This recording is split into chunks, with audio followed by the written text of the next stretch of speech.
Nasema swali hili refu, wapo ndugu zetu, yani baadhi ya ndugu zetu, lakini swali naona kama liko nje ya hii maudhui yangu ninayozungumza. Haya ndio nilisome. Wapo baadhi ya ndugu zetu, Allah waongoze wao na sisi, yani atuongoze sisi na wao, ndio sawa sawa. Mara zote miamala yao imekuwa ni pamoja na mahizbi wa Ansari Sunna, lakini wanapokuja mashekhe wa dawa salafia, na wao tutawaona katika mihadhara, kisha hutumia hoja hii kuwapoteza watu wasiojua, wakisema kuwa sisi na masalafi ni kitu kimoja. Naomba utubainishie hili na utupe nasaha. Sisi twafahamu wao ni watu wa kuamiliana na mahizbi, na toka hapo mpaka leo. Na je, ni ipi hukumu ya watu hawa? Mimi nasaha zangu ni kwamba tusiichezee dini ya Allah subhanahu wa ta'ala, tusiichezee da'wa kwa sababu ya hawa za nafsi zetu na kuangalia maslahi yetu. Tusifanye namna hiyo. Dini imeweka misingi ya kuamiliana katika da'wa, misingi ya kuamiliana katika ilmu, misingi ya kuamiliana na watu wa kheri pamoja na watu wa shari, kuamiliana na Waislamu, kuamiliana na makafiri wasiokuwa Waislamu. Kwa kuwa tunaishi pamoja, kuna mambo ya kikawaida tunaweza kujumuika nao. Wewe umefungua duka, akija mtu kununua pale, bwana nataka mafuta ya kula kiasi kadhaa, uulize wewe Muislamu au kafiri? Wewe Mkristo au hujaambiwa hivyo, muuzie. Unataka kununua kitu wewe, mtu kafungua duka pengine si Muislamu, hujaambiwa unaweza kuuliza wewe Muislamu au kafiri? Mimi nataka kununua. Masala ya kuuza, kununua, kukopesha, kukodisha, miamala kama hiyo, kulima, kulimisha, kufuga, kuchanga kitu hiki, hii ni miamala ya kijamii, ya kibinadamu. Tunaweza tukafanya kazi. Sisi tumeajiriwa katika ofisi moja, tumeajiriwa katika serikali au nje ya serikali, sote ni walimu, tutasomesha mambo ya kilimwengu, au huyu ni injinia, yule ni kadha, yule kibarua, huyu Muislamu na huyu si Muislamu, wote wanafanya kazi pamoja, jengo kwa pamoja, haijakatazwa.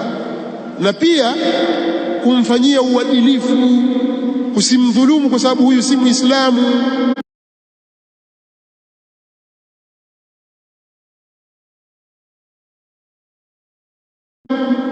Nazungumza kwa ujumla kwanza, katika miamala na watu tumefundishwa hivi. Linapokuja jambo la dini, hakuna mwingiliano kwamba huyu sasa bwana ana kipaimara cha mtoto wake, amenialika mimi na ni rafiki yangu, wacha niende. Madhambi, usifanye hivyo, usiende. Amenialika kwenye chakula cha sherehe ya sikukuu yao ya Christmas au Pasaka, usiende. Haramu, haifai, kwa sababu hizi ni ibada hizi, usifanye hivyo. Yale mambo mengine ya kijamii hamjakatazwa. Amenialika mimi kwenye harusi yake, na kule kuna ngoma, kuna pombe, kuna hii, usiende. Mmenielewa? Hivyo hata kama ni Muislamu ndiye anayefanya hayo, ndugu yako, jamaa yako amekualika katika jambo ambalo lina maasi ndani yake, usiende, usishirikiane naye. Tumeelewana? Hayo mambo ya kijamii, lakini akija mambo ya kiibada usishirikiane naye. Hivyo katika mambo ya dini na da'wa, sasa tunatakiwa sisi tutaamali na watu waliosimama katika mstari wa sawasawa, na hivi ndivyo walivyoishi maswahaba na tabi'in. Hapa nilikuwa nikiwazungumza maswahaba katika zama za sahaba Abdullah ibn Umar. Hao wenye tabia hizo, hebu waende wakasome hadithi ya kwanza kabisa katika kitabu al-Iman kwenye Sahihi Muslim, kitabu as-Sahih cha al-Imam Muslim, al-Jami' as-Sahih ya al-Imam Muslim. Hadithi ya kwanza kabisa watakutana na habari pale juu inayoelezea kwamba kuna watu walikuja kutoka Basra kwa Abdullah ibn Umar wakamuelezea kwamba kuna watu kule sehemu za Basra wamedhihiri, wanasema Allah subhanahu wa ta'ala hakuwa akiyajua mambo tangu azali mpaka yatokee ndo anajua. Innal amra unfun, kwamba mambo ni mapya kwa Allah.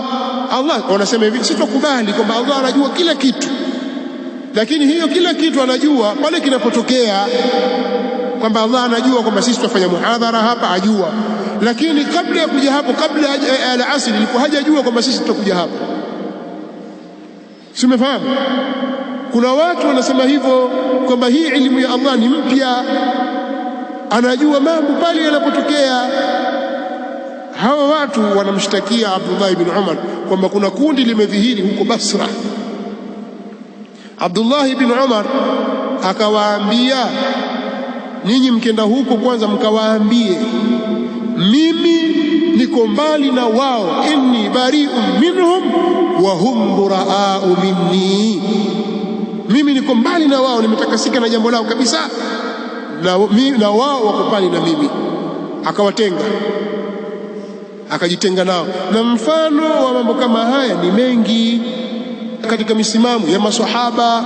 Nimeutaja msimamo mmoja, bali tabi'in wamekuwa na misimamo kama hii, wakina Ibn Sirin, wakina Hasan al-Basri na wengineo katika tabi'in, wakina Shaqiq bin Salama, Abu Wa'il na wengineo, wana maneno na mfano maneno haya na misimamo kama hiyo ya kukaa mbali na watu wenye kufanya talbisi na tashwishi kwenye dini, kwamba watu watakiwa wakae mbali nao, wasikae nao karibu, wala wasichukue ilmu kutoka kwao. Hivyo hivyo wanafunzi wa masahaba, wakina Imamu Malik, wakina Imamu Sufyanu Thauri, wakina Ibn Mubarak, wakina Ibn Aun na wengineo, wana maneno mfano wa hayo. Wakina Al-Fudhail bin Iyadh wana maneno mfano wa hayo, kwamba haifai kukaa na watu wazushi, haifai kushirikiana na watu waliopinda katika misimamo yao, haifai. Na kufanya hivi si kutaka kuigawa dini, ndiyo dini. Nitawatajia kauli ambayo imetoka kwa Sufyanu Thauri. Sufyanu Thauri ni qarini wa Imam Malik na wengineo katika maimamu kina Ibn Mubarak na wengineo rahmatullahi ta'ala alayhim. Alipokwenda Basra, alipofika Basra akaulizia kuhusiana na mtu mmoja akiitwa Rabii, mwana wa chuoni. Akauliza ma madhhabuhu, akaambiwa ma madhhabuhu illa sunna, hayakuwa madhhabu yake isipokuwa ni sunna, ni mtu wa sunna utamwona. Akauliza wa man bitanatuhu, ni nani marafiki zake wa karibu? Qalu ahlul qadar, wakasema marafiki zake ni wale watu wanaopinga qadar. Qala fahuwa qadariyun, akasema yeye ni qadari. Sasa mtu yeye ujinasibu mimi salafi, lakini kuna hizbi, yeye ni hizbi, yeye ni hizbiyun na si katika as-salafiyya, hayuko katika as-salafiyya ala al-jadda. Na mwenendo anaokwenda nao ni mwenendo wa hasara, ajiepushe nao.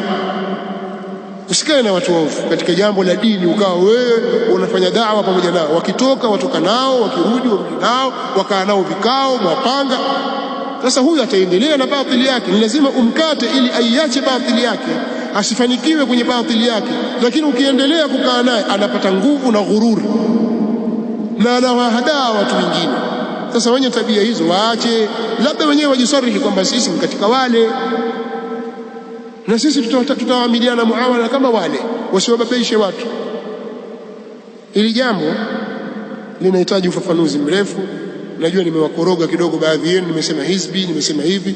Hapo panahitaji ufafanuzi mrefu. Hizbi ni nani? Alama zake ni zipi? Kwani athari zake ni zipi? Ubaya wake ni upi? Maana kasikia neno tu usielewe kitu gani kinaendelea.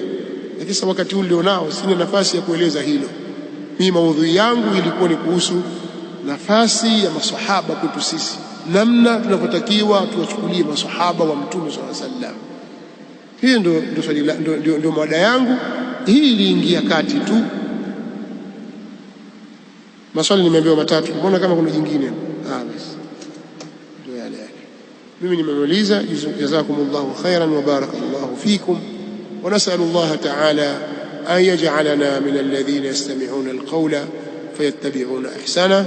Subhanaka Allahumma wa bihamdik wa ashhadu an la ilaha illa anta astaghfiruka wa atubu ilayk. Jazakumullahu khairan wa barakallahu fikum.